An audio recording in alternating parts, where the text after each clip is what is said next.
сендермен біз ауаны зерттейміз. Ал балалар, біздің қоршаған ортада, жан-жағымызда не бар? Ауа бар, иә? Мына қазір сол ауа көзге көріне ме? жоқ. Көзге көрінбейді. Ал енді қазір сол жан-жағымызда қоршаған ортада ауа бар екенін біз сендермен зерттейміз. Мына алдарыңызда салатан бар. Пакеттер. Сол салатан пакеттің ішіне кәдімгі тоқ саламыз.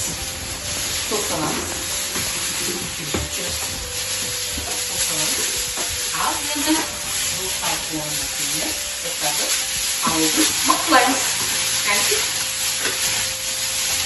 Ал біздің салатан пакеттеріміз қандай күйде шығады? Қараңдаршы, ісініп кетті, иә? Тырсиып ісініп кетті. Демек, оның ішінде не бар? Ауа Ауа бар оның ішінде. Мына жобалақтарымыз ауаның ішінде не жүр. Ал енді тоқтарымызды қайта жайына қоямыз. Ал енді мына біз ауаны аулаймыз. Ойыны арқылы мына салатан пакеттерімізде ауаны толтырамыз. Кәдімгі 1, 2, 3 ауаны алып алып, салатанға толтырдық. Біздің салатандарымыз қандай күйге шығады? Қараңдаршы, барлықтары ісініп кетті, иә? Демек, оның ішінде не бар?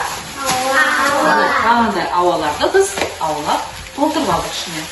Оны көріне ме балалар? Біздің көзге көрінбейтін ауамыз барлық жерде бар екен. Енді салатанды орнына қоямыз. Ал енді маған қараңдар.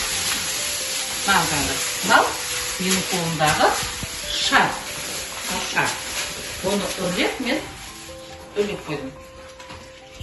Оның ішінде де ауа бар. Енді осы ішіндегі ауа судан алынма, жеңіл ма? Соны қазір суға батырып көрейік. Мына суға батырдым. Ауа толы шарды суға батырдым. Суға батар ма екен? Жоқ. Батпайды екен. Ал енді үстіне басып көрейікші, басып көрейікші. Бата ма суға? Жоқ. Батпайды екен. Демек, біздің ауа толы үрленген шарымыз суға батпайды екен. Демек, ауа судан жеңіл екен. Кәнекей орнына қоямыз. Енді балалар қараңдаршы. Ауасыз өмір сүруге бола ма? Мына соң қазір мұрындарымды қысыңдаршы кәдімгі. Көрейші қанша ұзақ уақытқа шыдай алады екенбіз. Кәдімгі болып ұстайық.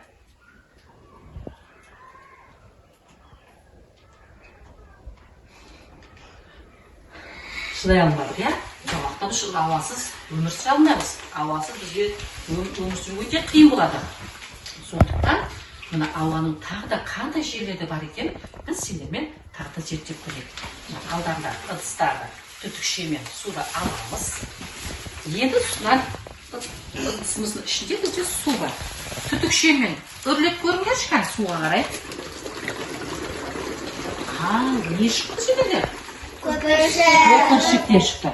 Міне ол судың ішіндегі ауаны біз осы көпіршіктер арқылы шығардық. Демек, судың ішінде де ауа бар екен. Ал балалар, біздің ауамыз ластанбау үшін не істеуіміз керек? Суды ластамау керек. Суды ластамайды, тағы да Қоқыс тастамау керек. қоқыс тастамайды. Демек, біздің ауамыз үнемі таза болып тұру үшін, біз үнемі тазалықты сақтап, суды ластамай, қоршаған ортаны ластамай, қоршаған орта ластанса, ауа да ластанады. Сол үшін әрдайым ауаны таза ұстауымыз керек. Ал сендерге бүгін зерттеуіміз ұнады ма? Иә. Біз нені зерттедік? Ауаны. Сендерге қызықты болды ма зерттеген? Иә. Жарайсыңдар. Одан кейін де осындай қызықты көптеген зерттеулер жүргіземіз.